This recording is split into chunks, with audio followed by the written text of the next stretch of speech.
তাই শুধু সুজন বৈষ্ণবজন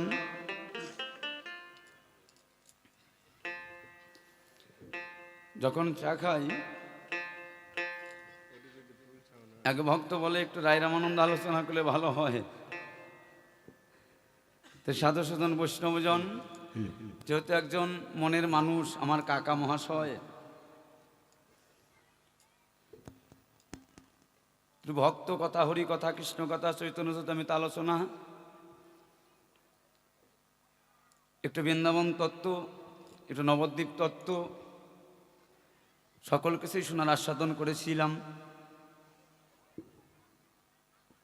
তো পালা বৃত্তান্ত রায় রামানন্দই কি ধরতে হবে, না একটু অন্যদিকে যাওয়া যাবে? জয় রাধে। আপনাদের কাছে 10 মিলে করে ভোট এক জায়গায় দিবেন ভোট।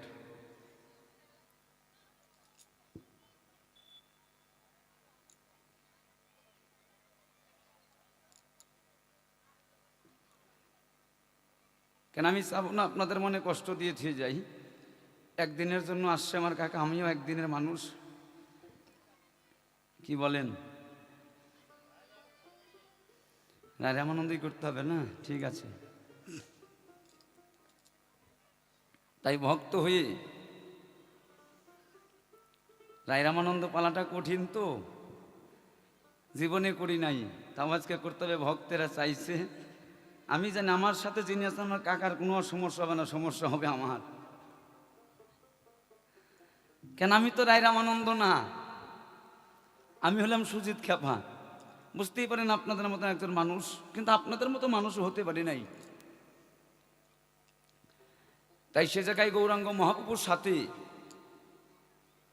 আজকের আলোচনার বিষয়বস্তু প্রশ্ন নয়, কিন্তু ভক্ত হয়ে ভগবানকে কোনোদিন প্রশ্ন করা যায় না। যায় কি বাবা?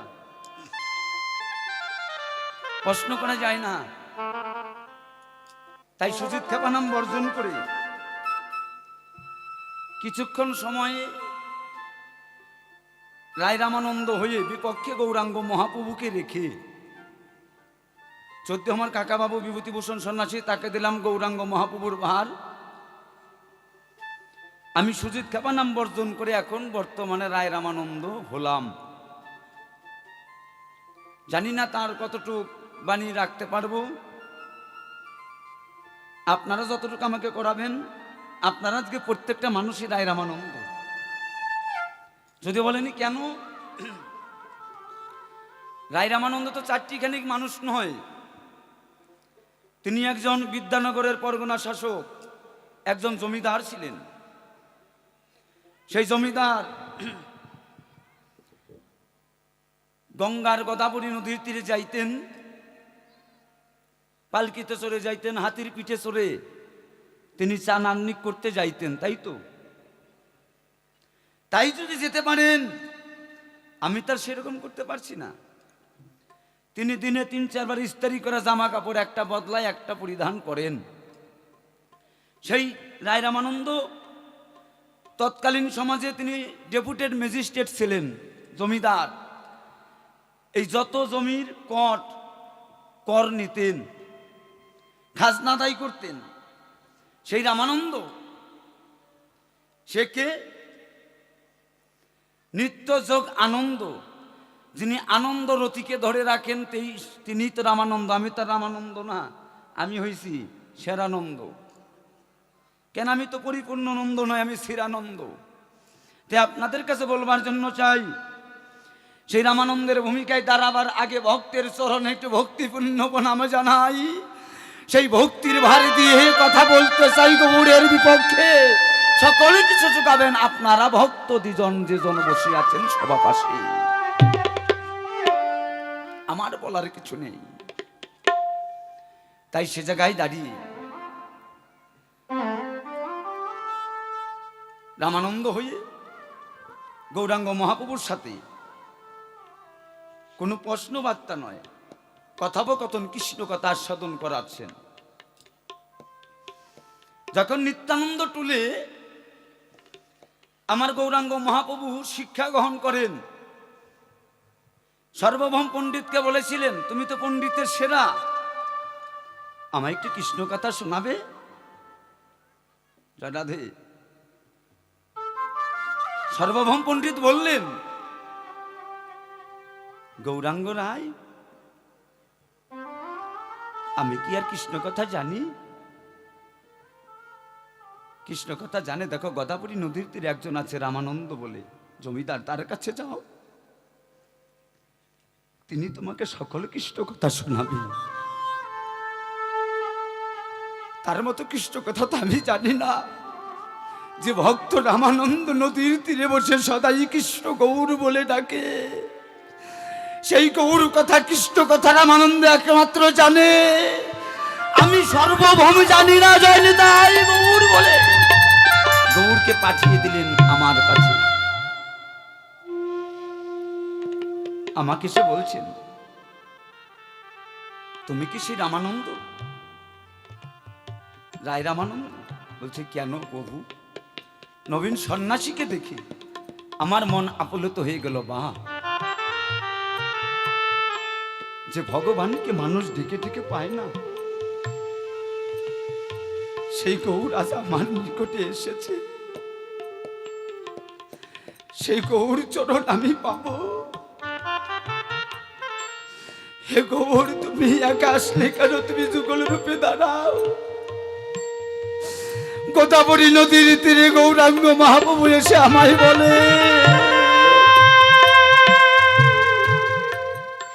রামানন্দ, আমায় একটু কৃষ্ণ কথা শোনাও না।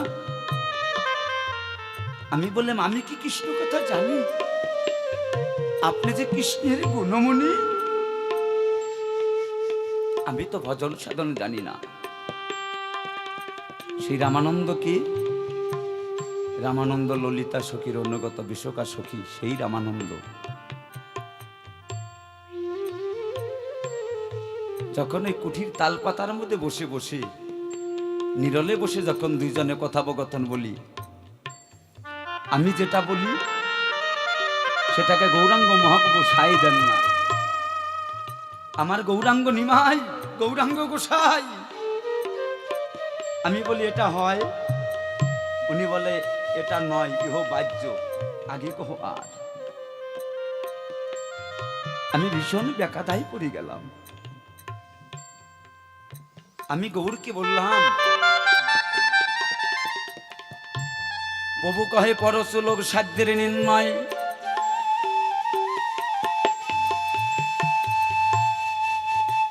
প্রভু কহে পরশলোক সাধ্যের নির্ণয়। রায় কহে জ্ঞান মিশ্র ভক্তিতে কৃষ্ণ প্রেম ভক্তি কর্মাপন হয়। প্রভু কহে ইহ বাহ্য, আগে কহ আর। রায় এটা নয়, পূর্বে কি আছে তাই বলো। আমি গীতার কথা শুনতে চাই না। এটা নয়, এটা হয় না, এটা বাহ্য করে দিলেন। যে ধর্ম নাকি গীতা, যার নাকি গীতা নাকি আমার সর্বসর্বা, তুমি তাকে বাহ্য করে দিলে কেন? কেন? হে গৌর গুণমণি, তোমার শ্রীচরণ আমার আত্মনিবেদন, কেন তুমি এটাকে বাহ্য করে দিলে? প্রভু কহে পরশলোক সাধ্যের নির্ণয়। রায় কহে স্বধর্ম আচরণে কৃষ্ণ প্রেম ভক্তি অর্পণ হয়। গৌর প্রভু কহে ইহ বাহ্য, আগে কহ যা। তুমি জ্ঞান মিশ্র মানো না, স্বধর্ম আচরণ মানো না, মানো কি? হে গৌর গুণমণি, তুমি আমার কথা নিও, পরিষ্কার ভাবে তুমি বোঝাইয়ে দিও। প্রভু কহে পরশলোক সাধ্যের নির্ণয়। রায় কহে জ্ঞান শূন্য ভক্তিতে বিষ্ণু ভক্তি কর্মাপন হয়। প্রভু কহে ইহ বাহ্য, আগে কহ আর। তাহলে জ্ঞান শূন্য মানো না, মানো কি? তারপরে গিয়ে প্রভু কহে পরশলোক সাধ্যের নির্ণয়। রায় কহে শান্ত প্রেম সর্বসাধ্য সার। বলি ইহ বাহ্য, আগে কহ আর। সেই জায়গা থেকে কি বলছেন? শান্ত দাস্য সক্ষ মধুর। শান্ত দাস্য সক্ষ মধুর, চারটা প্রেমের কথা বললাম, সেটাও তুমি সায় দিলে না। হে গৌরাঙ্গ গোসাই, তোমার কাছে আমার আত্মনিবেদন। শান্ত ব্যায়াম করেছিলেন মুনি ঋষি, দাসত্ব করেছিলেন ভক্ত হনুমান, দাসখত যে রাধারানী দাসখত দিয়েছিলেন, রাধারানীর পায়ে তুমি নিজে দাসত্ব করেছিলে, প্রেমের গুরু মেনলে, তাও তুমি মানলে না কেন? এর চেয়ে কি আছে বুঝি না। সখ্য প্রেম বন্ধুর সাথে সিদাম সখা যখন কুচারণে খেলতে যায়, ফল নিজে কামড়ে প্রভুকে কৃষ্ণকে খাওয়া হয়। যদি আমার প্রভু যদি মারা যায়, আমরা তো বিষপান খেয়ে মরে গেল, আমার ভগবান আমাকে বাঁচাতে পারবে? নিজে আগে খেয়ে দেখছে রে বিষ ফল নাকি, সেটাও তুমি মানলে না। বাৎসল্য যে নন্দ যশোমতী, মা যশোমতী যে গোপালকে বাৎসল্য প্রেমে বেঁধে, হানি তাই গৌর বলে সেই গোপালের প্রেমে, গোপালের ভোগ লাগায় রোজ রোজ, তবুও মানো না কে? ইহবার জাগে কমার মধুর প্রেম, সেটাও মানলে না। ব্যাপারটা কি? যখন আমি কান্তা প্রেমের কথা বললাম, তখন তুমি আমার মুখটাকে ছাপাইয়ে ধরলে কেন? যেও কিছু হয় আরো আগে কহার, তাহলে কান্তা প্রেমের মধ্যে কি আছে সেইটা একটু দিও গৌরাঙ্গ গোসাই আমার কাছে এসে। কি বাবা, গান তো 3 ঘন্টার বেশি, প্রশ্ন থাকে না, অনেক জিজ্ঞাসা, এত জিজ্ঞাসা করতে হয় না, এইটুক পাইলেই যথেষ্ট নেই। আমার ভক্তরাও যেন পায়। হরিবল হরিবল, একটু পেমছে সকালে হরিবল, জয় রাধিনী তাই গৌর হরিবল, সকলে গৌর প্রেমের প্রেমিকা। তাহলে গৌর গুণমণি, আমি যেন তোমার সঙ্গ থেকে যেন বঞ্চিত হই না,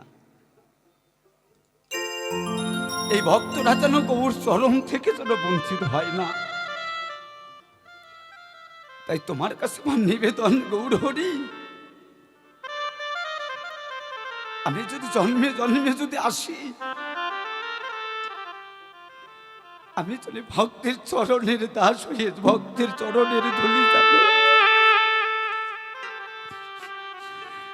আপন অঙ্গে মেখে যেন গৌর তোমার চরণে থাকতে পারি, আর আমি তাই গৌর বলে যেন ডাকতে পারি ভক্ত লইয়ে।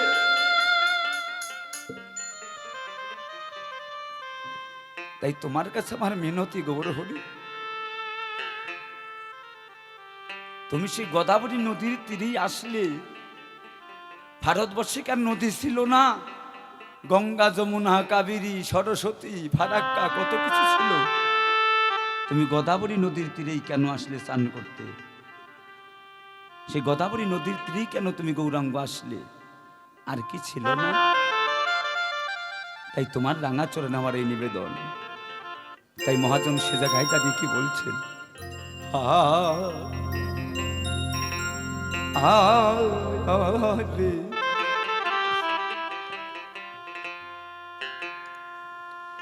আমার সঙ্গ হতে বিদায় নিতে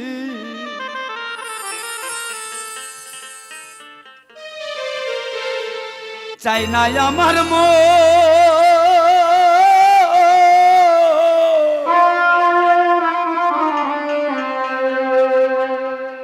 আমি আর কি পাবো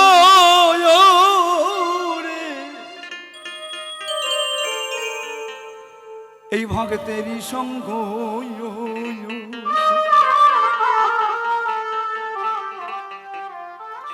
আমি আবার এসে পাবো কিনা রে,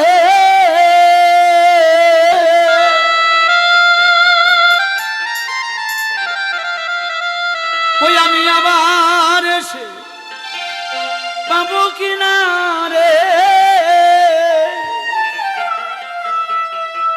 এই সাধু গুরু এই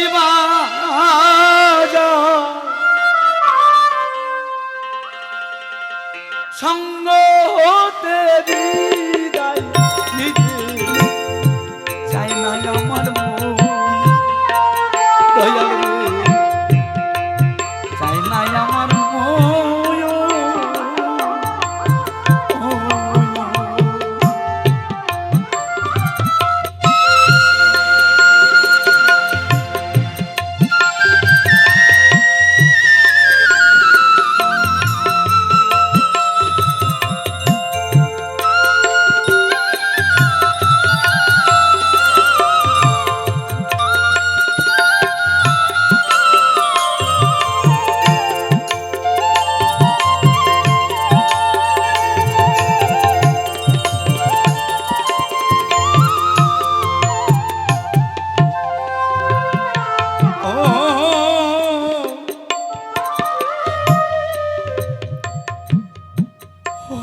দয়াল রে।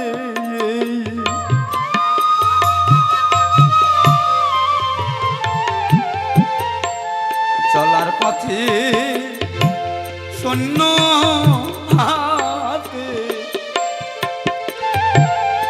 নাই কোনো সম্ভব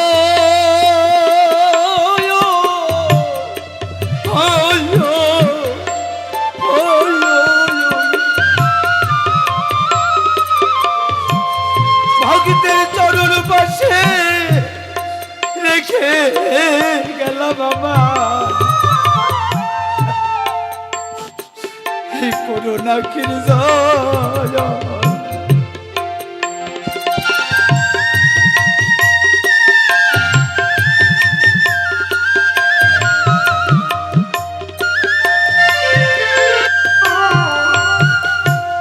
চলার পথে শূন্য হাতে রে নাই কোনো সম্ভব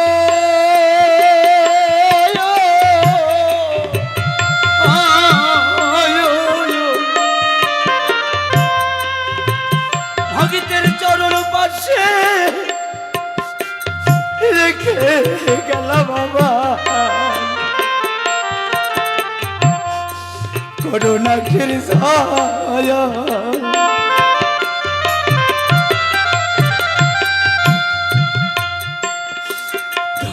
দিনে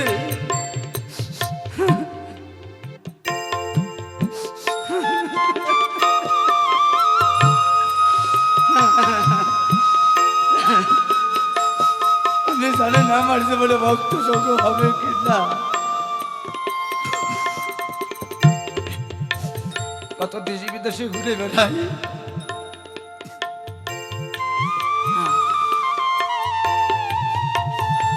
আমি যেদিন গানে আসি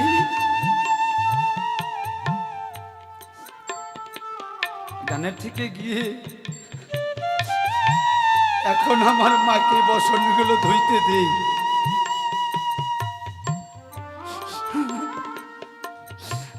মাকে বলে আবার বসনটা কেচে দিও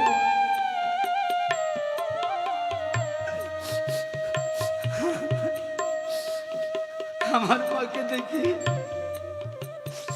আমি জ্বালানার ভাগ দিয়ে তাকিয়ে তাকিয়ে দেখি জানিস মা আমার মা বসনটা মাথায় নিয়ে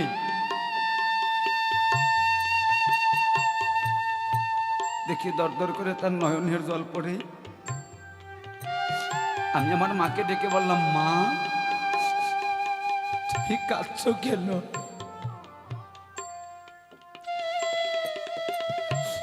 আমার মা চোখের জল বুঝতে বলতেছে কৈশোরী দেবী কাঁদিলাম তো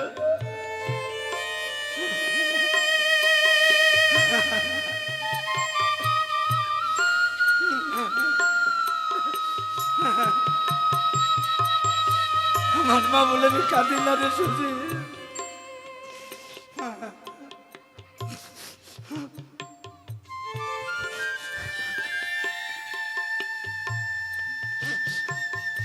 আমার মা বলে আমি কাঁদিলা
আমার মা নয়নের জল ছেড়ে দিয়ে বলছে বলে সুজিত্রী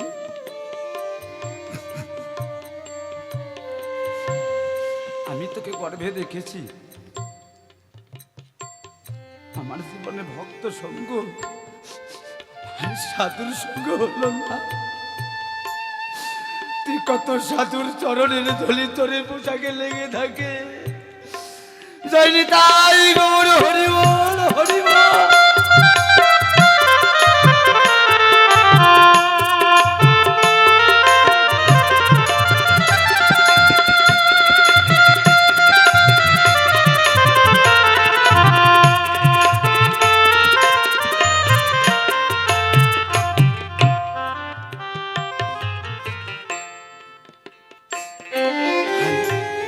চলার পথে শূন্য হাতে রে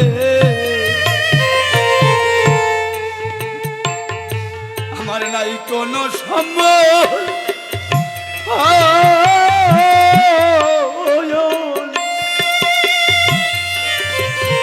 এই ভক্তের চরণ পাশে রেখে গেলাম আমার করোনা খির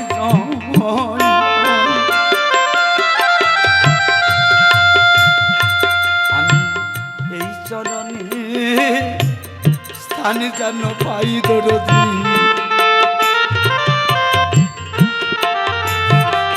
আমি ভক্তের এই চরণে স্থানে যেন পাই দরদি। আমি কতই জন্মে অপরাধী বলে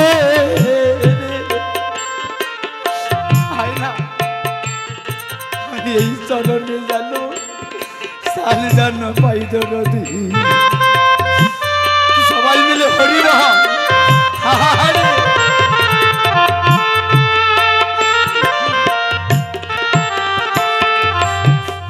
আমায় চরণ ছাড়া করোনা গো। তাই গৌর হরি বলে চরণ ছাড়া করোনা রে।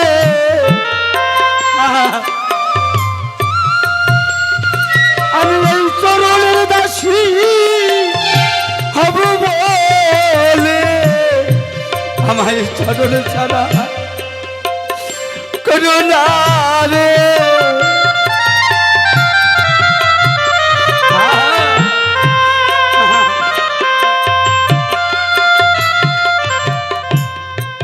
তাই শেষের দিনে শুনবো কানে বিদায় বাসির শো।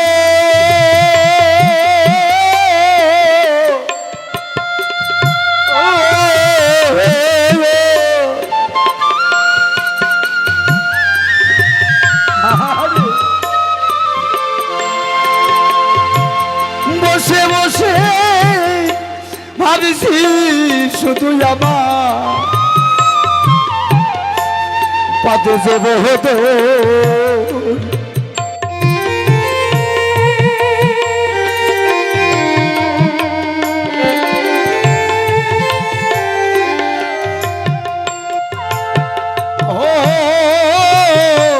দয়াল দয়াল রে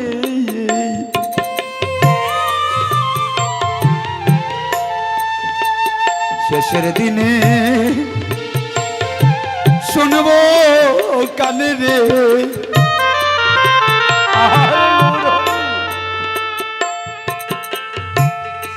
বিদায় বাসির শো।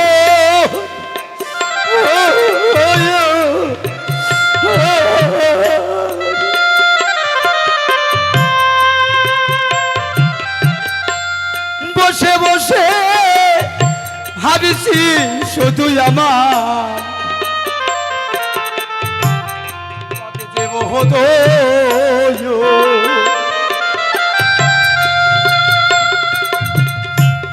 সেদিন আমায় পথ দেখায়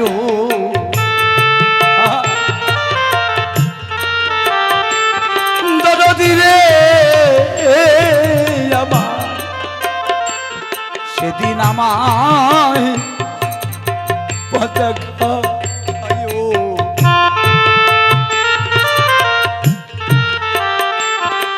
আমি আশার আসে বসে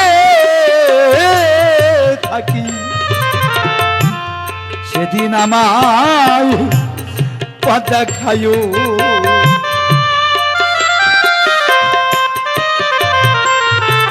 আমি আশার আশে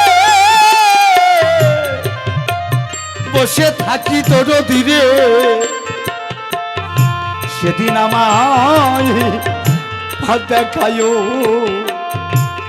জয়নি তাই গৌর হরি বল হরি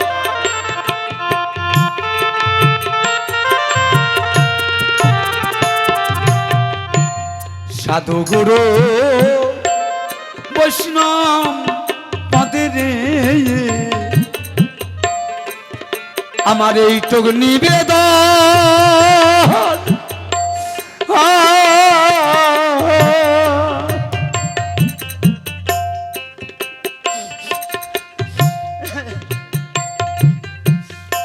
ভক্ত সঙ্গে প্রেমিত হরঙ্গে যেন মরণ পরাণ ভরে একটু বাহু তুলে সবাই মিলে বলো হরি বল দরদি রে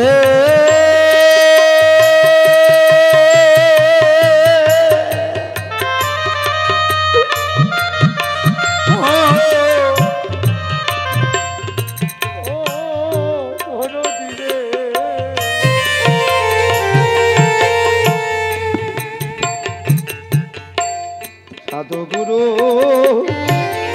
বৈষ্ণব পদে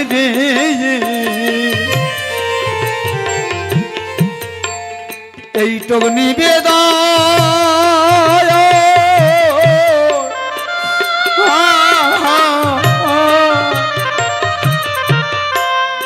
ভক্ত সঙ্গে রঙ্গে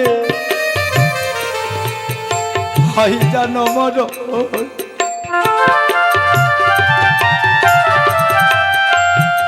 আমার এই মরণ জি সুখীর মরণ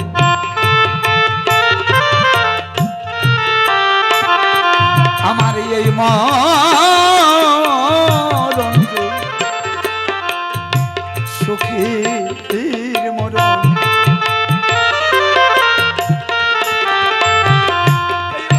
সঙ্গে জানো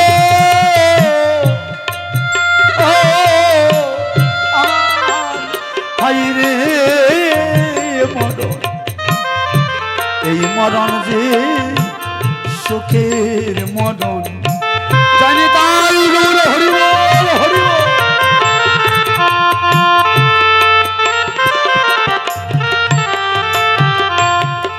ভক্ত সঙ্গে জানো রে মরণ এই মরণ যে সুখের মরণ আমি আর তো কিছু চাই না দয়া ভক্ত সঙ্গে হয় রে মরণ আর তো কিছু চাই না দয়া ভক্ত সঙ্গে হয় রে মরণ তাই গৌর হরি বল হরি বল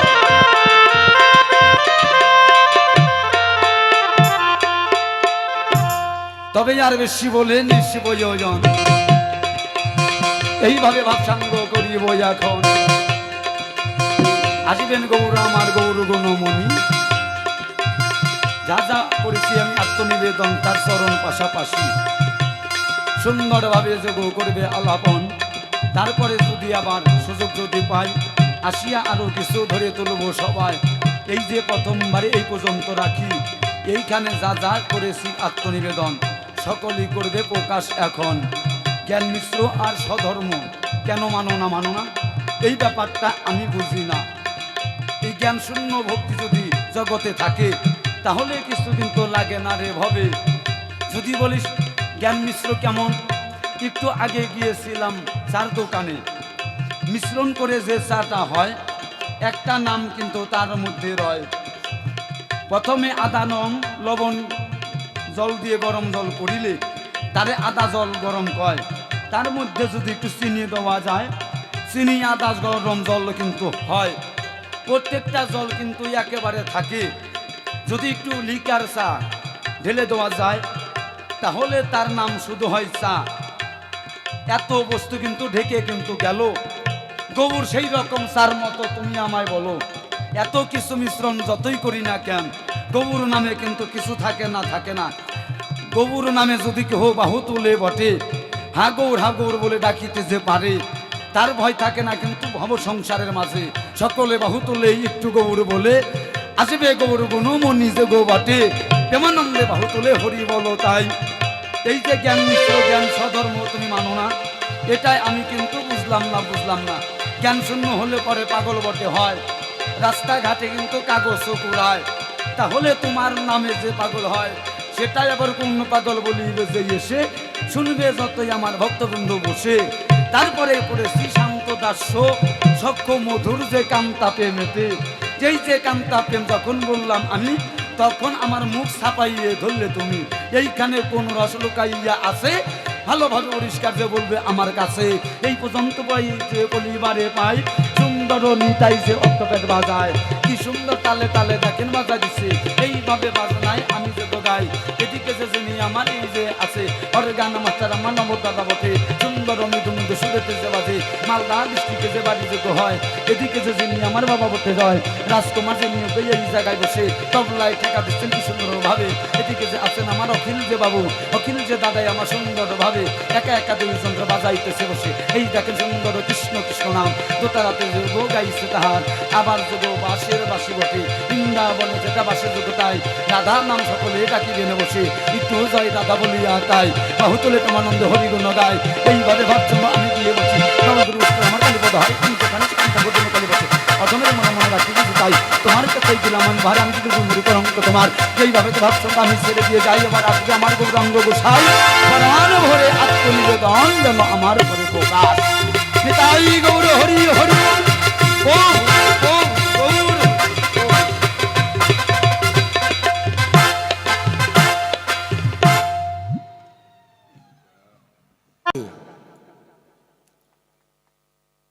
প্রাণ গোবিন্দ আমার দাঁড়িয়ে আছে, হঠাৎ করে তার একটা ছায়ামূর্তি পাশে পড়েছে। তাই প্রাণ গোবিন্দ নিজের মূর্তি নিজেই দেখে চমকে উঠলেন। কে ওখানে দাঁড়িয়ে? কিছুক্ষণ পরেই ভালো করে তাকিয়ে দেখছে, না, এ তো আমারই প্রতিমূর্তি, এটা আমারই প্রতিমূর্তি। তা আমি আমাকে দেখেই তো আমি পাগল হয়ে যাচ্ছি। আমি আমাকে দেখেই মনে হচ্ছে আমি আমাকে গিয়ে জড়িয়ে ধরি। আমি আমাকে দেখেই মনে হচ্ছে আমি গালে গিয়ে চুমো খাই। এই জন্য তো রাধারানী একটু কম ছুটে আসতেন, আমাকে জড়িয়ে ধরতেন, আমার গালে চুমো খেত, আমাকে ভালোবাসতো। এই জন্যই তো আমি আমাকে দেখেই তো পাগল হয়ে যাচ্ছি। ললিত মাধব নাটকে বর্ণনা দিয়েছেন রূপ গোস্বামীপাদ। অকরিত পূর্ব কষ চমৎকারকারী স্ফুরতি মম গরিয়ান এসো মাধুর্য পুরো, অয়ময় গোপীহন্ত প্রেক্ষজন লুব্ধ চেতা, সরভসং উপভোক্তং কাময়ে রাধিকে এব। প্রাণ গোবিন্দ নিজের রূপ নিজে দেখেই উন্মাদ হয়ে গেলেন। সঙ্গে সঙ্গে প্রাণ গোবিন্দ একটি ভিক্ষার ঝুলি নিয়ে যোগীর বেশ ধারণ করে রাধারানীর দুয়ারে গিয়ে দাঁড়ালেন। ভিক্ষাং দেহি, ভিক্ষাং দেহি, ভিক্ষাং দেহি বলে দাঁড়ালেন। রাধারানী তার মন্দির থেকে বেরিয়ে দেখতে পাচ্ছে একজন নবীন সন্ন্যাসী, নবীন ভিখারি। এই ভিখারিকে কোনোদিন দেখেনি, এমন ভিখারি তো কোনোদিন দেখি নাই। কে এই ভিখারি আজ আমার দুয়ারে এসে আমার কাছে ভিক্ষা চাইছে? রাধারানী খুব ভালো করে দেখছে। কিন্তু দেখবেন, যারা যতই ছদ্মবেশ ধারণ করুক, সমস্ত জায়গার পরিবর্তন করতে পারে, কিন্তু নয়ন দুটি পরিবর্তন করতে পারে না। তা রাধারানী যখন নয়নের দিকে তাকিয়েছে প্রাণ গোবিন্দের, রাধারানীর কাছে ধরা পড়ে গেছে, একই প্রাণনাথ, তোমার হঠাৎ করে এই বেশ কেন? আর তুমি আমার কাছে ভিক্ষা চাইছই বা কেন? আর আমি তোমাকে কি ভিক্ষা দেব? আমি তো দিতে তোমাকে কিছু বাকি রাখিনি প্রভু। আমার জীবন, আমার যৌবন, আমার মনোপ্রাণ, আমা বলতে যাহা কিছু আছে, আমি তো তোমার চরণে আগেই অর্পণ করে দিয়েছি। আবার নতুন করে তুমি আমার কাছে ভিক্ষা চাইছো, আমি তোমাকে কি দেব? প্রাণ গোবিন্দ বলেন, রাধে, এখনো তুমি আমাকে পরিপূর্ণ দাওনি, এখনো বাকি আছে, এখনো বাকি আছে, আমি তোমাকে পরিপূর্ণ দেইনি। না রাধে, বলো তো রাধে, তোমার ওই চরণ দুখানি আমাকে কি কোনোদিন দিয়েছ? সর গরল খণ্ডনং মম শিরসি মণ্ডলম দেহি পদপল্লব মুদারম। হে শ্রীমতী রাধারানী, তোমার ওই চরণ দুখানি আমাকে দিতে বাকি আছে। তোমার ওই চরণ দুখানি আমার মস্তকে দাও। তোমার ওই চরণ দুখানি আমার মস্তকে দিয়ে আমার এই ভিক্ষার ঝুলিতে তুমি আমায় ভিক্ষা দাও। কি ভিক্ষা দেবে? তোমার ভাব, তোমার কান্তি, তোমার বিলাস, তোমার ভক্তি। তোমার এই ভাব, কান্তি, বিলাস, ভক্তি নিয়ে আমি যাব নদিয়ায়।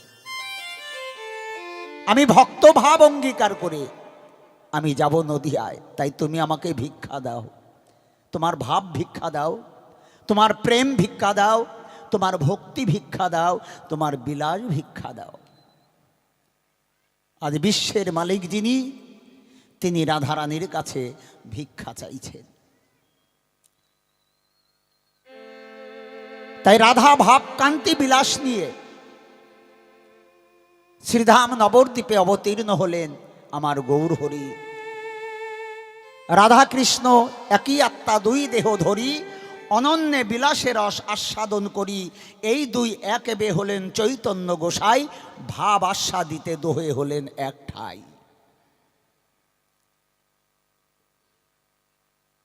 এখান থেকে আমি শুরু করি।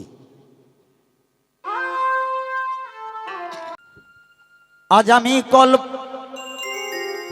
আমি কল্পনাতে গৌরাঙ্গ মহাপ্রভু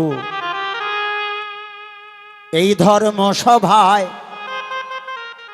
আমার বিপক্ষেতে রায় রামানন্দ শুনলেন তো সবাই।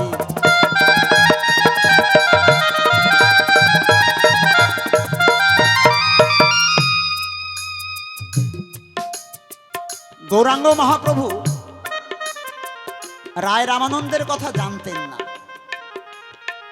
এর পিছনের অবদান নিত্যানন্দ প্রভু, সার্বভৌম পণ্ডিতের। কারণ নিত্যানন্দ প্রভু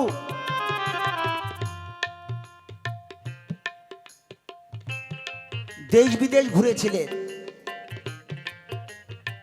22টা বছর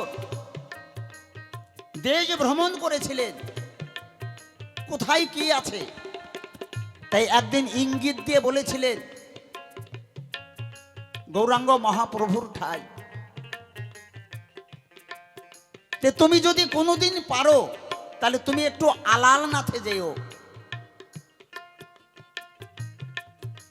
ঠিক সেই কথাটাই বলেছিলেন সার্বভৌম পণ্ডিত,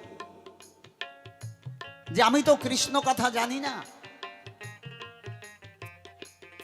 তবে একটা লোকের সঙ্গে আমার অনেক কয়েকবার দর্শন হয়েছে।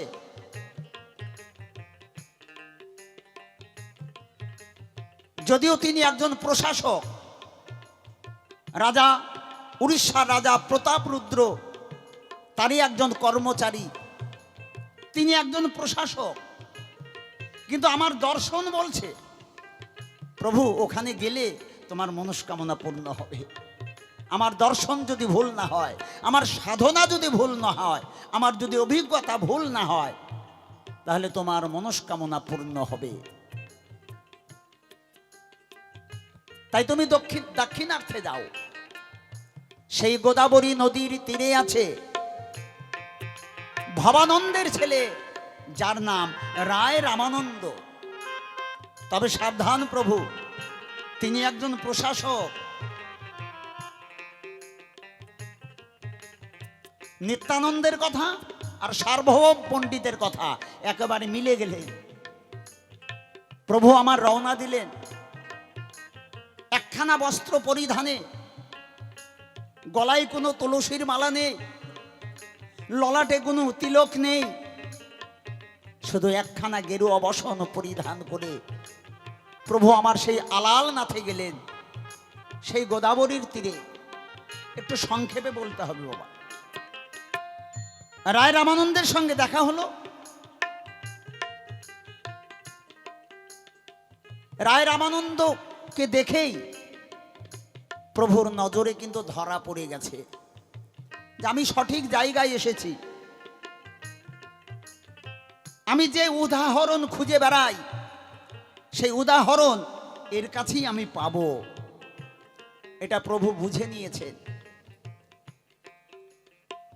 তাই প্রথম দর্শনেই রায় রামানন্দকে গুরু বলে সম্বোধন করলেন। কিন্তু রায় রামানন্দ চেনে না এই সন্ন্যাসীকে। ওই যে গৌরাঙ্গ মহাপ্রভু মহাপ্রভু বলে চরণে লুটিয়ে পড়লেন, না, তখনও রায় রামানন্দ চেনে না সন্ন্যাসীকে। কিন্তু গৌরাঙ্গ মহাপ্রভু চিনে ফেলেছে।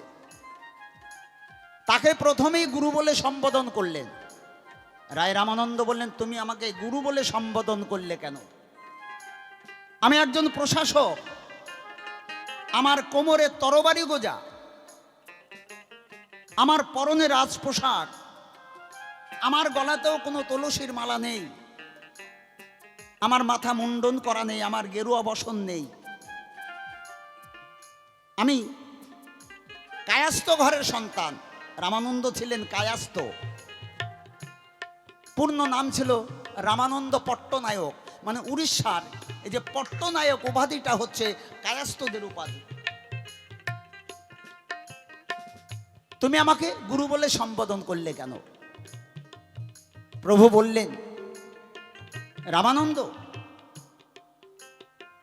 আমি তোমাকে কেন গুরু বলে সম্বোধন করলাম? কিবা বিপ্র কিবান্নাসী শূদ্র কেনে নয়, যেই জন কৃষ্ণ তত্ত্ববেত্তা সেই তো গুরু হয়। যিনি কৃষ্ণ তত্ত্ববেত্তা সেই গুরু। সে মুচি হোক, সে ডোম হোক, সে নাপিত হোক, সে আদিবাসী হোক, সে যেই হোক না কেন, জন্ম তার যেখানেই হোক, যে কুলেই হোক, জন্মের সঙ্গে কোনো পরিচয় নাই। পরিচয় হচ্ছে তিনি কৃষ্ণ তত্ত্ববেত্তা কিনা। তাই কিবা বিপ্র কিবান্নাসী শূদ্র কেনে নয়, যেই জন কৃষ্ণ তত্ত্ববেত্তা সেই জন গুরু হয়।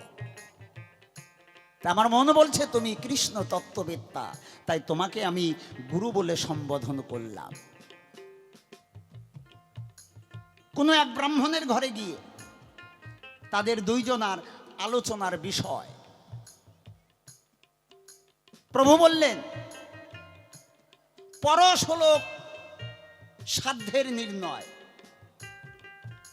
বলশলোক বলে নাই।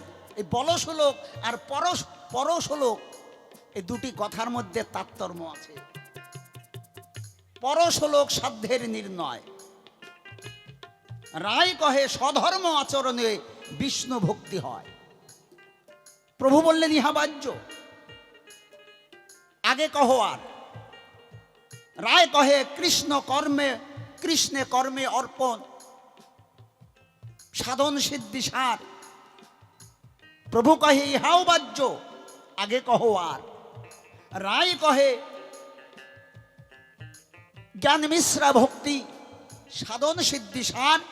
প্রভু কহে ইহাও বাহ্য, আগে কহ আর। রায় কহে স্বধর্ম ত্যাগ ভক্তি, সাধন সিদ্ধিসার প্রভু কহে ইহাও বাহ্য আগে কহোয়ার। রায় কহে জ্ঞান শূন্য ভক্তি সাধন সিদ্ধিসার প্রভু কহে এহ হয়। এত সময় রায় রামানন্দ গীতার মধ্যে ছিল, এবার ভাগবতে প্রবেশ করলেন। জ্ঞানশূন্য ভক্তির কথা ভাগবতে, গীতায় নাই, তাই জ্ঞানশূন্য ভক্তির কথা। রায় কহে জ্ঞানশূন্য ভক্তি সাধন সিদ্ধিসার প্রভু কহে এহ হয় আগে কহোয়ার। রায় কহে শান্ত প্রেম সাধন সিদ্ধিসার প্রভু কহে এহ হয় আগে কহোয়ার। রায় কহে দাস্য প্রেম সাধন সিদ্ধিসার প্রভু কহে এহ হয় আগে কহোয়ার। রায় কহে সখ্য প্রেম সাধন সিদ্ধিসার প্রভু কহে এহ হয় আগে কহোয়ার। রায় কহে বাৎসল্য প্রেম সাধন সিদ্ধিসার প্রভু কয় ইহা উত্তম আগে কহোয়ার। রায় কহে কান্তা প্রেম সাধন সিদ্ধিসার প্রভু কহে ইহাও উত্তম উত্তম কিন্তু আগে কহোয়ার। যখনই রায় রামানন্দ এই কান্তা প্রেমের কথা বলেছে, তখনই প্রভু আমার সমর্থন দিয়েছেন, ইহা উত্তম উত্তম। তাহলে এত সময় প্রভু চারবার বললেন বাহ্য, চারবার বললেন হয়, একবার বললেন উত্তম, আর একবার বললেন উত্তম উত্তম। আমি কেন বললাম রামানন্দ, আমি তোমার কাছে এসেছি এই জন্য আমি আসি নাই। আমি এসেছি এত সময় তুমি যা বললে, স্বধর্ম আচরণ, কৃষ্ণে কর্মে অর্পণ, স্বধর্ম ত্যাগ, জ্ঞান মিশ্রা ভক্তি,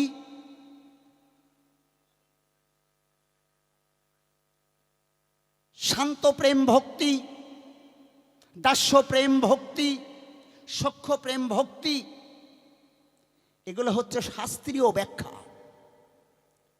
এটা শাস্ত্রীয় ব্যাখ্যা। আমি এই শাস্ত্রীয় ব্যাখ্যা শোনার জন্য তো রামানন্দ তোমার কাছে আসি নাই। আমি যেই জন্য এসেছি, যখনই তুমি কান্তা প্রেমের কথা বললে, আমি তো এই জন্যই এসেছি। আর এই জন্যই প্রভু সমর্থন দিয়ে বসলেন, কারণ দুইজনাই কিন্তু বাবা চালাক। একটা কথা বলে না, কৃষ্ণ ভক্ত খুব চতুর। গৌরাঙ্গ মহাপ্রভু যেমন চালাক, আর রায় রামানন্দ তেমন চালাক। কেমন চালাক? গৌরাঙ্গ মহাপ্রভু মনে মনে ভাবছেন, আমি যদি ওই ভজনের কথা সরাসরি জিজ্ঞাসা করি, হয়তো আমার কথার উত্তর নাও দিতে পারে। হঠাৎ করে দেবে বাবা? কারো সঙ্গে দেখা হলো, কারো ঘরের খবর যদি আমি জানতে চাই, ও ঘরের খবর জানাবে? কখনোই জানাবে না। তাই গৌরাঙ্গ মহাপ্রভু সরাসরি জিজ্ঞাসা করলেন না, দূর থেকে হাঁটতে শুরু করলেন। আর রায় রামানন্দ মনে মনে ভাবছে, এই যে নবীন সন্ন্যাসী, এই সন্ন্যাসী কি মায়াবাদী না ভক্তিবাদী সন্ন্যাসী? যদি মায়াবাদী সন্ন্যাসী হয়, তাহলে আমার যে গোপন ঘরের ভজনের কথা যদি আমি প্রকাশ করি, আমার সেই ভজনকে যদি অপমান করে, আমার ভজন তো অন্য কেউ মেনে নাও নিতে পারে। আমার যে গোপনীয় ভজন, আমার ভজন কেউ মানতেও পারে, নাও মানতে পারে। যদি আমার ভজনকে অমান্যতা করে, আর যদি সে ভক্তিবাদী সন্ন্যাসী হয়, তাহলে অবশ্যই আমার কথা মান্যতা দেবে। তাই রামানন্দ ভাবছে, তাই আমিও তাড়াতাড়ি ধরা দেব না। তাই রামানন্দ শাস্ত্রীয় ব্যাখ্যা বলছে, শাস্ত্রের কথা বলছে, গীতার কথা। আর প্রভুও ওই গীতার কথায় সায় দিচ্ছে না, শাস্ত্রীয় ব্যাখ্যায় সায় দিচ্ছে না। বাহ্য হয় বলে পার করে দিচ্ছে। কিন্তু প্রভু আমার এমনভাবে রায় রামানন্দকে ঘিরে ধরলেন চতুর্দিক থেকে, রায় রামানন্দ আপন মনেই বলতে শুরু করে দিলেন। দেখবেন আসামে যখন কোনো মার্ডার কেসের আসামির বিচার হয়, উকিল জিজ্ঞাসা করে, তুমি কি মার্ডার করেছো? যে মার্ডার করেছে সে তাড়াতাড়ি কি বলবে আমি মার্ডার করেছি? না, আমি মার্ডার করি নাই, আমি ওখানে ছিলামই না, ইত্যাদি ইত্যাদি বলে পার করে দেবে। কিছুতেই ওই আসামিকে দিয়ে স্বীকার করানো যাবে না ও মার্ডার করেছে, কিন্তু মার্ডার করেছেও, কিন্তু স্বীকার করছে না। এবার দক্ষ উকিল যারা, তারা কি করে, তারা ওই কথাটা ভুলিয়ে দেয় যে আপাতত দৃষ্টিতে আমি মেনে নিলাম তুমি মার্ডার করো নাই, এই কথাটা ভুলে যাও। ভুলে গেলেন, তখন উকিল কি করে, অনেক দূর থেকে হাঁটতে শুরু করে, অনেক দূর দিয়ে হাঁটে, একটা একটা করে কথার জালে আসামিকে ফাঁসাতে শুরু করে, একটু একটু করে ফাঁসাতে শুরু করে। ওই মার্ডারের কথা আর উকিল তুলবে না, নানান কথা তুলবে, একটু একটু করে ওই আসামিকে ফাঁসাতে শুরু করে কথার জালে। কথার জালে ফাঁসাতে ফাঁসাতে ওই আসামিকে এমন এক জায়গায় এনে দাঁড় করায়, আসামির মুখ থেকে আপন মনে বের হয়ে যায় আমি মার্ডার করেছি। তখন বলতে বাধ্য হয়। গৌরাঙ্গ মহাপ্রভু তাই করলেন। ঠিক রায় রামানন্দকে অনেক দূর থেকে শুরু করালেন, যেন রামানন্দ তার গোপন ঘরের কথা, সে ভজনের কথা, সে রান্নাঘরের কথা আমাকে বলতে বাধ্য হয়। এই হচ্ছে দুইজনা চালাক। এমন জায়গায় গৌরাঙ্গ মহাপ্রভু নিয়ে আসলেন রামানন্দকে। রামানন্দ বলতে বাধ্য, মনে মনে ভাবছে কে এই সন্ন্যাসী, আমি এত কথা কোনোদিন বলি নাই,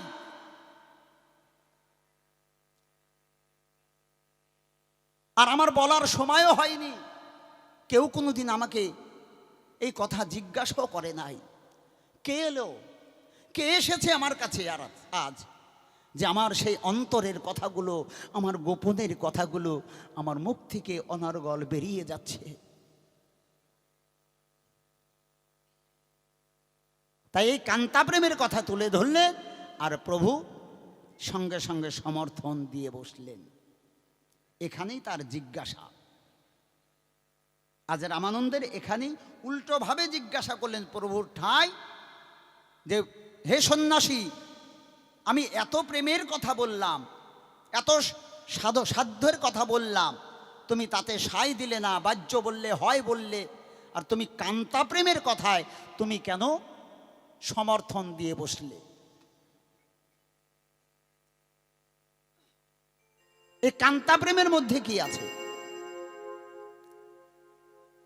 রামানন্দ, আমি এই জন্যই সাই দিয়েছি, এই জাগতিক জগতে যত নরনারী আছে, নারী পুরুষ আছে, যত নারী আছে, সবই হচ্ছে কান্তা প্রেম।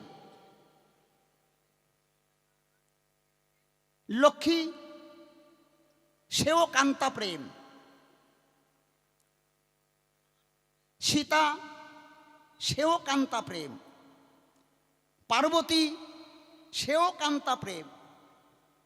এই জাগতিক জগতের নারী, এটাও কান্তা প্রেম। কিন্তু আমি এই কান্তা প্রেমের কথা বলি নাই, আমি এই কান্তা প্রেমকে সমর্থন করি নাই।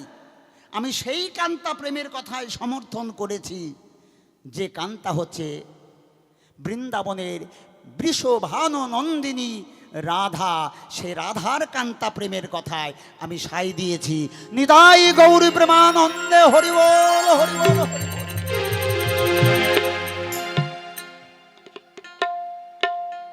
জাগতিক জগতের নরনারী কান্তা প্রেম, এটা হচ্ছে স্ত্রী রূপা কান্তা প্রেম, স্ত্রী রূপা কান্তা প্রেম। এই স্ত্রী রূপা কান্তা প্রেমে কৃষ্ণ প্রাপ্তি পূর্ণভাবে নয় রামানন্দ।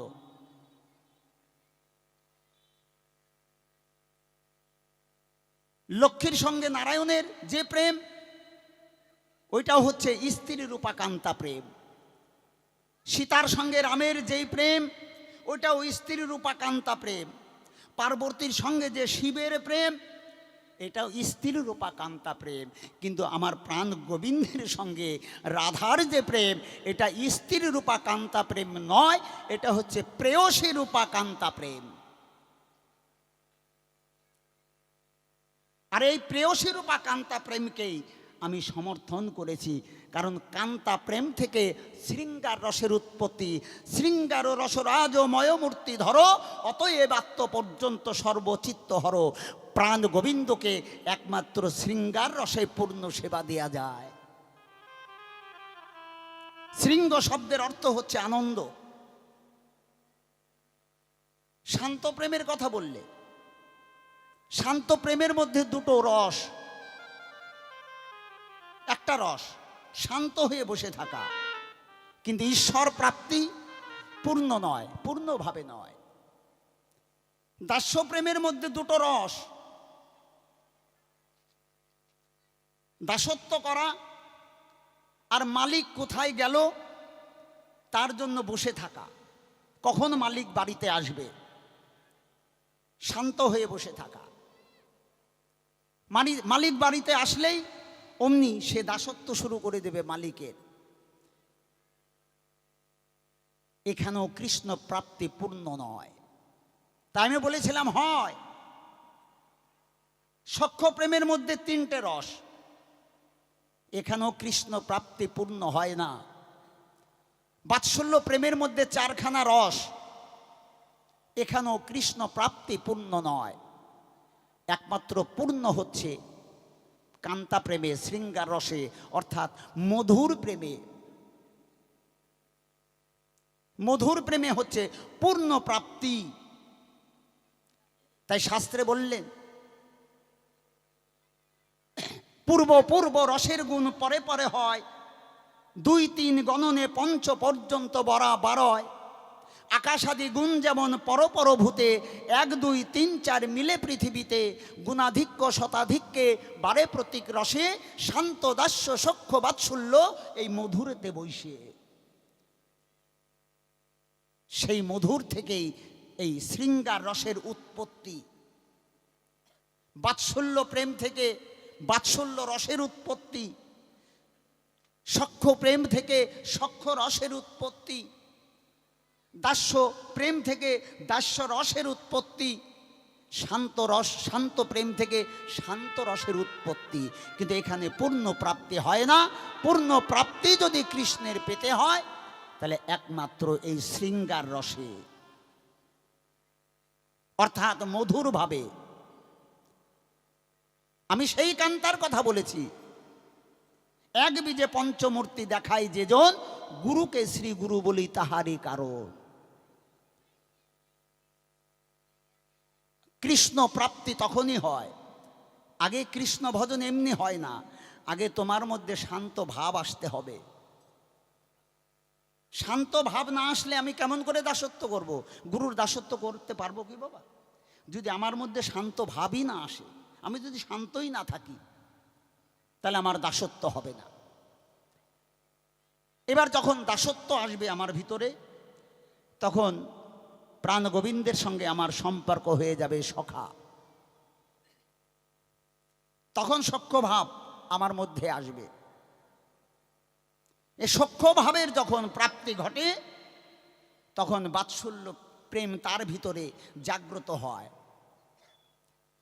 তখন গোবিন্দকে সন্তানও ভাবতে পারে। এই বাৎসল্য প্রেম জাগ্রত হলে পরে তারপরে হয় মধুর প্রেম, তারপরেই মধুর প্রেম। তাই আমি সেই কান্তা প্রেমের কথায় আমি সাই দিয়েছি। এই কান্তা জগতের কান্তা প্রেম নয়, এই কান্তা হচ্ছে বৃষভানু নন্দিনী যে রাধা, সেই রাধার কান্তা প্রেমের কথায় আমি সাই দিয়েছি। তাই বললাম তোমার ঠাই। এবার একটা গানের মধ্যে যাই, তারপরে দেখা যাক আরেকটু কিছু বলা যায় কিনা। হরিবল হরিবল।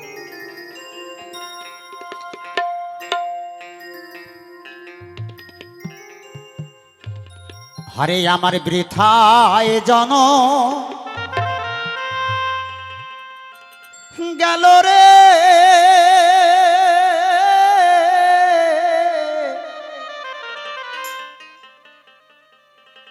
কৃষ্ণ বলে কৃষ্ণ বলে কাঁদলো না রে। কাঁদলো না মন প্রাণ।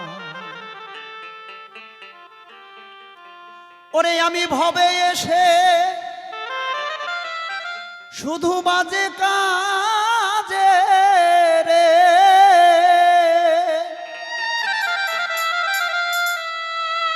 আমি এই ভবে এসে শুধু বাজে কাজে খুয়াইলাম তোমার দেওয়া দেহ, আমার দেহ খা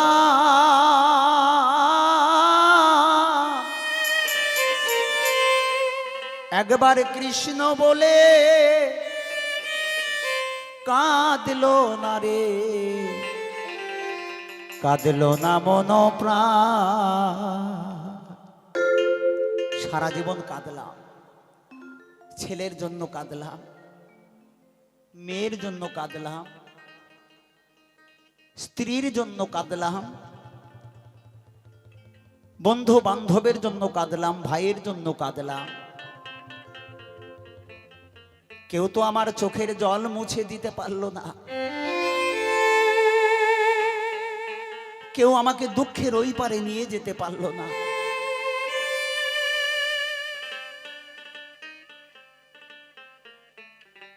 কৃষ্ণ বলেছিলেন অর্জুনকে, অর্জুন তুমি যাদের দিকে তাকিয়ে আজ তোমার নয়ন জল ফেলছো, কান্না করছো, জানো অর্জুন এরা তোমার কেউ না। এই জগৎটা অনিত্যের জগৎ, এই সংসারটা অশুভকর, এই সংসারে সুখ নাই, এই জগতে কোনো শান্তি নাই। কারণ এই জগৎ সংসারে যাহা কিছু দেখতে পাচ্ছ সম্মুখে সব হচ্ছে অনিত্য, চিরস্থায়ী না, ক্ষণস্থায়ী। তাই অনিত্যের জগতের দিকে তাকিয়ে যদি কেউ চোখের জল ফেলে, সেই জল কেউ মুছে দিতে পারে না। এরা কেউ তোমার চোখের জল মুছে দিতে পারবে না অর্জুন। এরা কেউ তোমার দুঃখের বোঝা হালকা করতে পারবে না। এরা কেউ তোমাকে দুঃখের ওই পারে নিয়ে যেতে পারবে না। কারণ জাগতিক জগতের কেউ দুঃখের ওপারে যায় নাই, তাই তোমায় কেমন করে নিয়ে যাবে? তাই অনিত্যং অসুখং লোকং কিমং প্রাক্তং ভজস্মাং খুলে বলে অর্জুন তোমার ভাই এই অনিত্যের জগতের দিকে তাকিয়ে চোখের জল তুমি ফেলো না। তাকিয়ে দেখো, যে তোমার চোখের জল মুছে দিতে পারবে সেই তো তোমার রথের সারথি হয়ে বসে আছে অর্জুন। যে তোমার দুঃখের বোঝাটা হালকা করে দিতে পারবে অর্জুন, সেই তো তোমার রথের সারথি হয়ে বসে আছে। যে তোমাকে দুঃখের ওই পারে নিয়ে যাবে সেই তো তোমার রথের সারথি হয়ে বসে আছে। তাই তুমি আমাতে আকৃষ্ট হও, আমি তোমাকে দুঃখের ওপারে নিয়ে যাব, আমি তোমাকে মোক্ষ দেব। অর্জুন এত সময় যে বিষণ্ণতায় ভুগছিলেন, চোখের জল ফেলছিলেন, অর্জুন নিজেকে আত্মসমর্পণ করে দিল গোবিন্দের চরণে। সঙ্গে সঙ্গে অর্জুনের বিষাদ মানে বিষণ্ণতা যোগে পরিণত হয়ে গেল, যোগে পরিণত হয়ে গেল। কই আমার আপনার বিষণ্ণতা যোগে পরিণত হয় না কেন?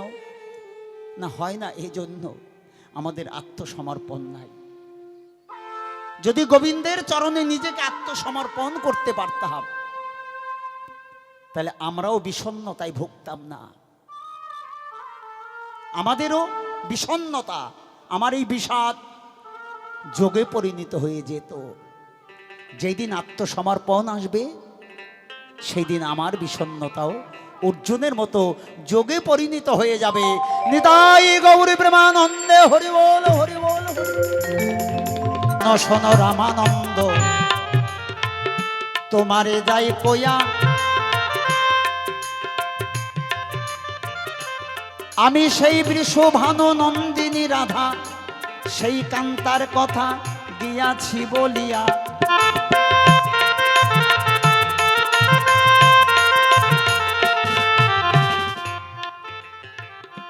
সেই মহাভাব চিন্তা মনীষার, কৃষ্ণ বাঞ্ছা পূর্ণ করে এই কার্যতা। আমি যে কান্তার কথা বলছি তোমার, সেই কান্তা হচ্ছে মহাভাব চিন্তামণি। সেই মহাভাব হয় চিন্তামণি সার, কৃষ্ণ বাঞ্ছা পূর্ণ করে এই কার্যতা। কৃষ্ণ বাঞ্ছা মানে ব্রহ্মের বাঞ্ছা, চিন্তামণি মানে যারা রাধাকে চিন্তা করে, রাধাকে যারা ভাবে, চিন্তা তখন মণিদান করে। আমি সেই কান্তার কথা বলেছি। সেই মহাভাব হয় চিন্তামণি রাধার স্বরূপ। আর ললিতা আদি সখী তার হচ্ছে কায়ব্যরূপ।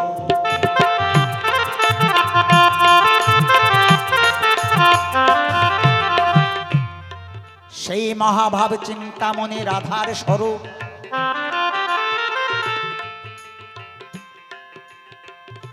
সেই কান্তা হচ্ছে মহাভাব স্বরূপিণী রাধা। ভাবের যে চরম সীমা, ভাবের যে চরম সীমা, চরম পর্যায়, ভাব যখন চরম পর্যায়ে পড়ে যায়, সেই ভাবকে বলা হয় মহাভাব। সেই মহাভাবের মূরতি হচ্ছে রাধা। যে ভাব দিয়ে গোবিন্দকে পাওয়া যায়, যে ভাব দিয়ে ব্রহ্মকে ধরা যায়, যে ভাব দিয়ে অদ্বয় জ্ঞান তত্ত্বকে জানা যায়, সেই ভাবের নামই হচ্ছে মহাভাব। অষ্টসখী হচ্ছে তার কায়ব্য রূপ। এই কায়ব্য রূপ কেন? অষ্টসখীর কর্ম হচ্ছে রাধার মনস্কামনা পূর্ণ করা, আর রাধার কর্ম হচ্ছে ব্রহ্মের বাসনা পূর্ণ করা, প্রাণ গোবিন্দের মনস্কামনা পূর্ণ করা। তাই ললিতা আদি সখী তার হচ্ছে কায়ব্য রূপ। সেই পরম ব্রহ্ম সে যদি ইচ্ছা করে আমাকে দেখব, কৃষ্ণ কোথায় গিয়ে দাঁড়াবেন? কার সম্মুখে দাঁড়াবেন? বাৎসল্য প্রেমের সম্মুখে দাঁড়াবেন? হবে না।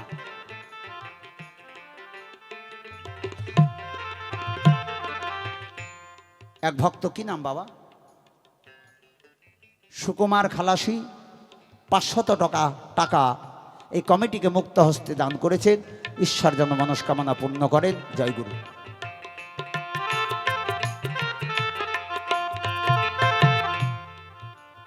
তে কৃষ্ণ বাৎসল্য প্রেমের সম্মুখে দাঁড়াবেন যদি নিজেকে নিজের দেখার ইচ্ছা জাগে?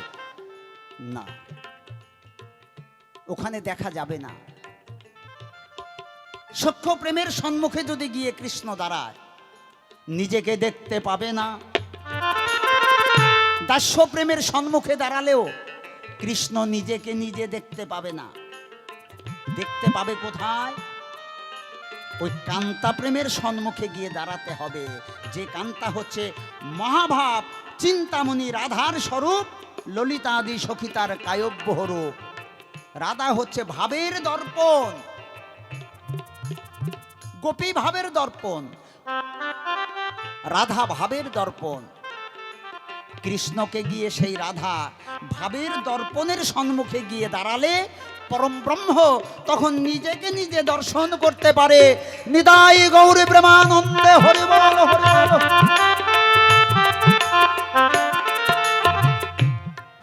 আমি সেই কান্তার কথা বলেছি, রামানন্দ। রাধারানী 3 বেলা স্নান করতেন। প্রাতঃকালীন স্নান, মধ্যকালীন স্নান, সন্ধ্যাকালীন স্নান।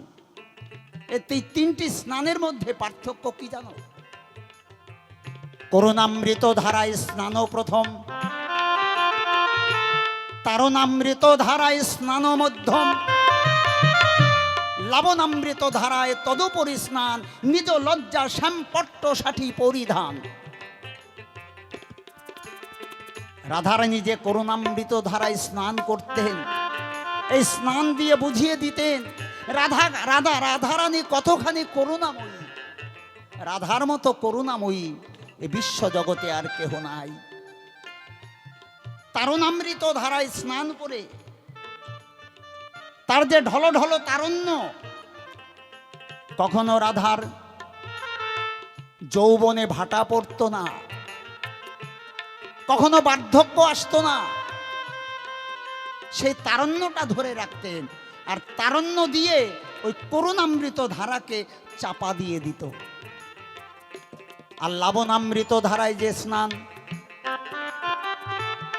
এই যে মানুষের দেহের যে লাবণ্য, আপনি রাস্তা দিয়ে হাঁটবেন, কোনো মানুষের দেখবেন চোখ দুটো ভালো লাগবে, কোনো মানুষের নাকটা ভালো লাগবে, কোনো মানুষের শরীরের গঠনটা ভালো লাগবে, এক একটা মানুষের এক একটা অঙ্গ ভালো লাগে, তাই না বাবা? দেখতে এত সুন্দর লাগে। সব নারী পরিপূর্ণ না, হয়তো কোনো নারীর মুখমণ্ডলটা দেখতে খুব ভালো লাগছে, চোখটা ওখানে আটকিয়ে যাবে। কোনো নারীর চোখ দুটো খুব ভালো লাগছে, মায়াবী চোখ, হরিণের মতো চোখ। এগুলো কি? এগুলো হচ্ছে লাবণ্য, এটা কৃত্রিম উপাদানে হয় না। আমার রাধারানী লবণামৃত ধারায় স্নান করে, রাধারানীর সর্বদেহটাই, পূর্ণ দেহটাই লাবণ্যে পরিপূর্ণ, লাবণ্য দিয়ে ঢাকা। রাধারানীর বাইরের রূপটা হচ্ছে লাবণ্যে পরিপূর্ণ, আর লাবণ্যের অন্তরালে যে রূপটা লুকিয়ে আছে সে হচ্ছে অসাধারণ করুণার মূরতি। তাই কোনো কিছুর দরকার হলে কৃষ্ণ গিয়ে রাধার কাছে করুণা ভিক্ষা চায়। আমি সেই কান্তার কথা বলেছি। নিতাই গৌরী প্রেমানন্দে হরি বল।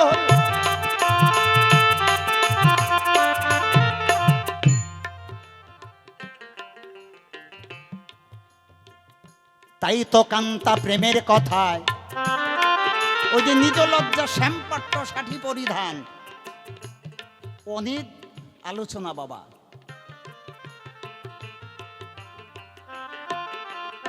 কৃষ্ণ অনুরাগ অরুণ বসন, প্রণয়মান কুঞ্চলিকায় বক্ষ আচ্ছাদন। রাধার মূর্তিটা যদি একবার কল্পনা করেন তাহলে বুঝতে পারবেন রাধার স্বরূপটা কি, রাধার মূর্তিটা কি। রাধা যে কান্তা, সেই কান্তার মূর্তিটা কি? কৃষ্ণ অনুরাগ অরুণ বসন, প্রণয়মান কুঞ্চলিকায় বক্ষ আচ্ছাদন। রাধারানী যে পরনে ঘাগরাটা পরতেন, ওই ঘাগরাটা ছিল নীল বর্ণের, ঈষৎ নীল বর্ণের, কারণ কৃষ্ণ ঈষৎ নীল বর্ণ। তাই রাধারানী সে নীল বর্ণের একটা ঘাগরা পরিধান করতেন। গলায় যে উত্তরীয় নিত মানে চাদর, সেই চাদরটা ছিল লাল রং। কেন লাল রঙ? না, অনুরাগের রং হচ্ছে লাল। এই লাল বর্ণের উত্তরীয় পরিধান করে কৃষ্ণকে বুঝিয়ে দিতেন কৃষ্ণের প্রতি রাধার কতখানি অনুরাগ, কৃষ্ণের প্রতি রাধার কতখানি অনুরাগ তা বুঝিয়ে দিতেন এই লাল বর্ণের উত্তরীয় পরিধান করে রাধারানী। প্রণয়মান কুঞ্চলিকায় বক্ষ আচ্ছাদন। কৃষ্ণের প্রতি যে রাধার প্রণয়, কৃষ্ণের প্রতি যে রাধার মান তা বুঝিয়ে দিতেন কুঞ্চলিকায়, অর্থাৎ বক্ষ বন্ধনীতে, স্তনবন্ধনী দিয়ে কৃষ্ণকে বুঝিয়ে দিতেন তোমার প্রতি আমার কতখানি প্রণয়, তোমার প্রতি আমার কতখানি মান। সৌন্দর্য কুমকুম সখী প্রণয় চন্দন, স্নিত কান্তি কপ্পুর অঙ্গেরি লেপন। বাবা গেলাম না অত দূর, ও আর সময় পাবে না। তাই আমি এই জাগতিক জগতের কোনো কান্তার কথায় সাই দেই নাই, আমি লক্ষ্মী কান্তার কথায় সাই দেইনি। আমি সীতা কান্তার কথায় সাই দিইনি, আমি সাই দিয়েছি এই জন্য যে কান্তার কথা সে হচ্ছে বৃষভানু নন্দিনী রাধা। নিতাই গৌর প্রেমানন্দে হরি বল হরি বল। তাই আমি সমর্থন করেছিলাম তোমার, আমি এই জন্যই তোমার কাছে এসেছি রামানন্দ, আমি এই শাস্ত্রীয় ব্যাখ্যা শোনার জন্য আসি নাই।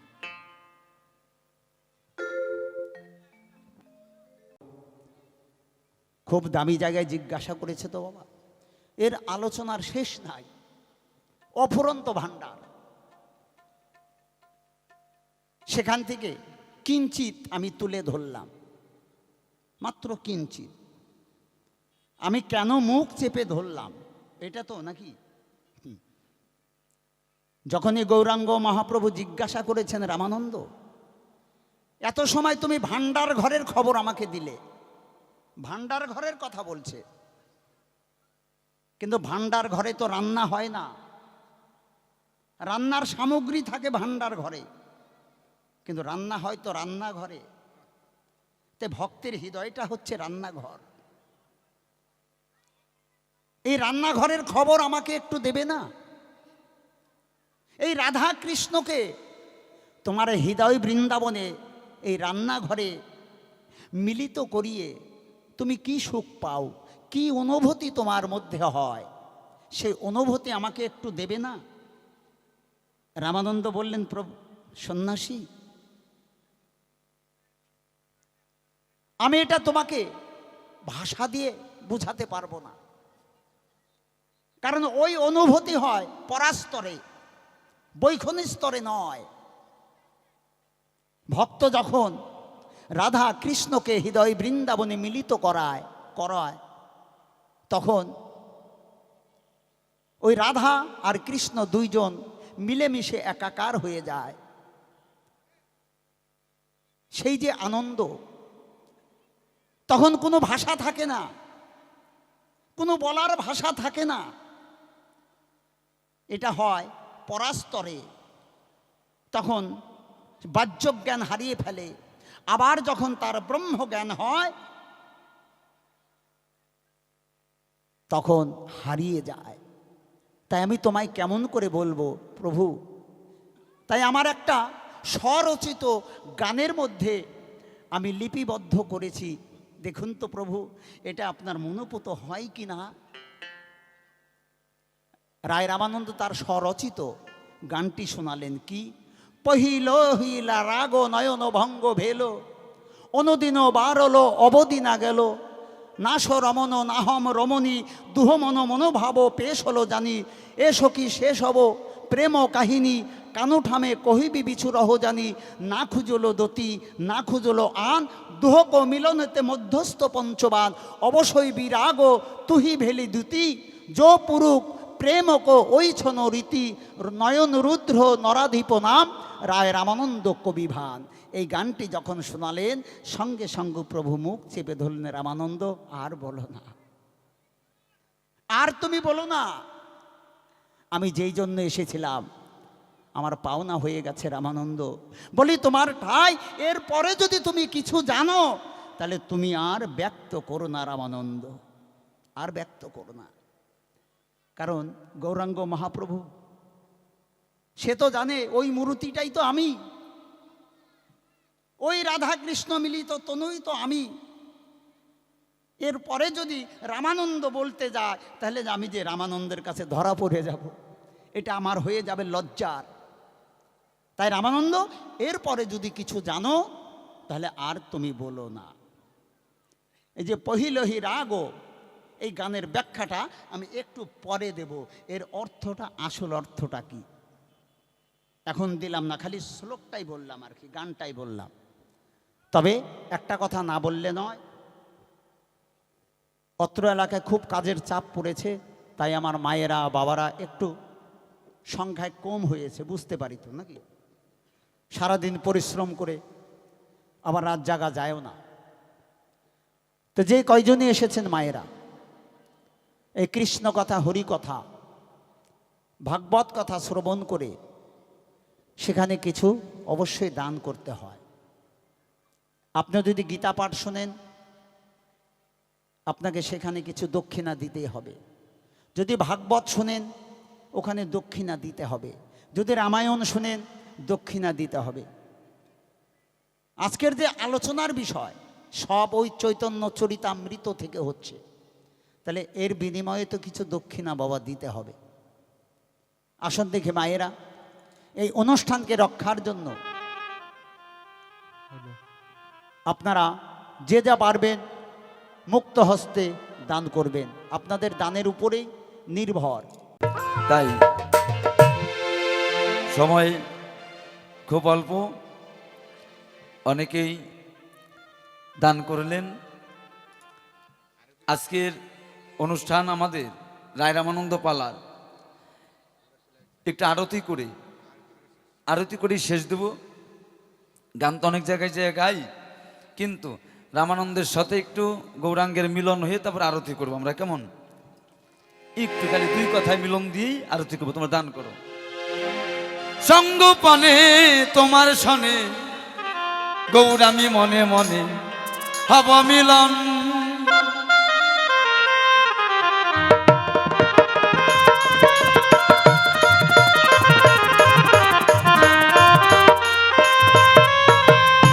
এসো গৌর এসো কাছে, একটু চরণ সেবা করব ঘরে, এই বাসনা আমার মনে জানাই যে গো এই সভাতে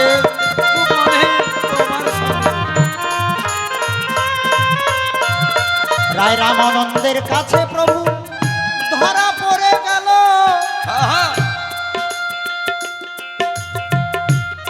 রায় রামানন্দের কাছে মহাপ্রভু ধরাই পড়ে গেলেন। শেষ পর্যন্ত ধরা দিতে চাইলেন না, চাইনি প্রভু,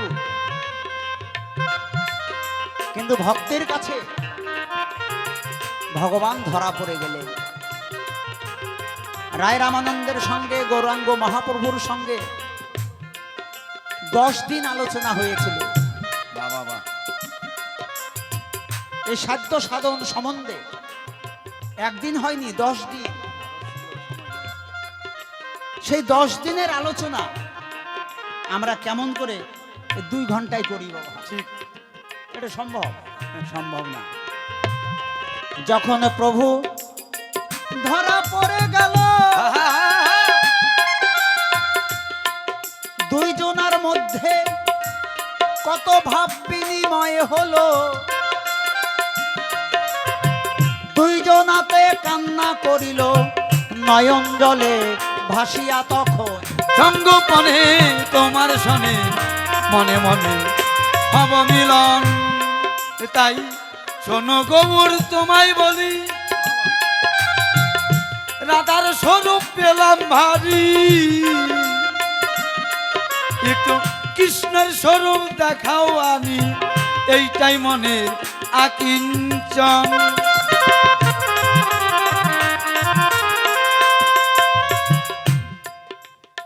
ক্ষমা করে দেবেন। আবার যেই জায়গায় তুললো ওই একটা কথা, আমি ওই খাবলা দিয়ে ওই জায়গায় ঘাও করার জন্য আমি নাই। রাস্তায় যে ফেদি করতে আসে না, খাবলা দিয়ে এক জায়গায় ঘাও করে তুললো। কৃষ্ণের স্বরূপ বলতে গেলে আমাকে বাবা আরো 2 ঘন্টা সময় একটু দিতে হবে। আমাদের কোন কৃষ্ণ আমাদের ভজনের? মন্দিরের কৃষ্ণ না কোন কৃষ্ণ আমাদের ভজনের কৃষ্ণ? কোন কৃষ্ণ আমাদের আরাধ্য কৃষ্ণ? 2 ঘন্টা সময় দিতে হবে। ওই জন্য আমি কুত্তার মতো কামড় দিয়ে আমি নষ্ট করতে চাই না, তবে একটু কিঞ্চিত দিয়ে যাই। বৃন্দাবনে অপ্রাকৃত নবীন মদন, কামবীজ কাম গায়ত্রী যাহার উপাসন। কৃষ্ণ হচ্ছে কামবীজস্ব মূরতি, কামমূরতি। সেই বৃন্দাবনের অপ্রাকৃত মদন যে কামবীজস্ব মূরতি, কামমূরতি, এই কৃষ্ণ হচ্ছে আমাদের ভজনের। তাকে কাম গায়ত্রী দিয়েই তার উপাসনা করতে হবে, এই পর্যন্ত। আর আগিয়েও না, নাহলে একবার বাড়ি মারো।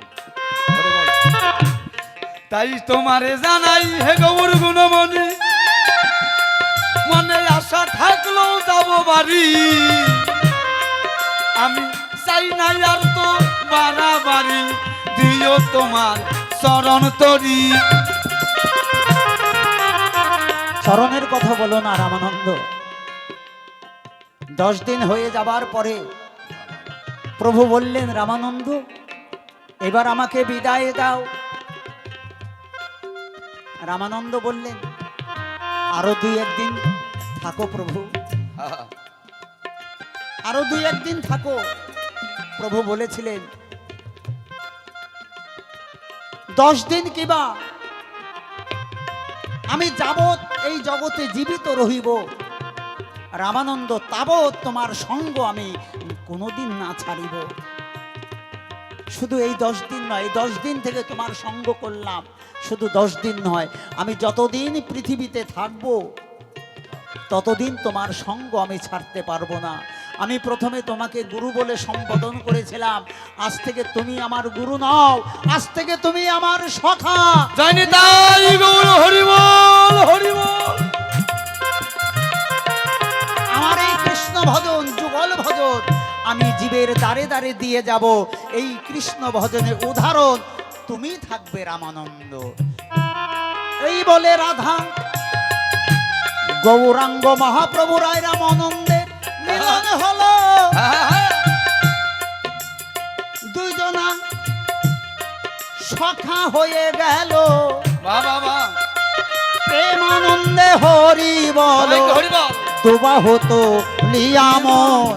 সঙ্গপনে তোমার সনে মনে মনে হব মিলন, সঙ্গপনে তোমার সনে মনে মনে হব মিলন। হরি বল, হরি বল, হরি বল। তাই রামানন্দ ছাড়া কখনো গৌর হরি থাকেননি, কারণ কৃষ্ণ ভজনের উদাহরণ হিসেবে এই রামানন্দকে দাঁড় করিয়ে গেলেন সন্মুখে। হরি বল, হরি বল। আমাদের আলোচনার বিষয় এই পর্যন্ত রইল।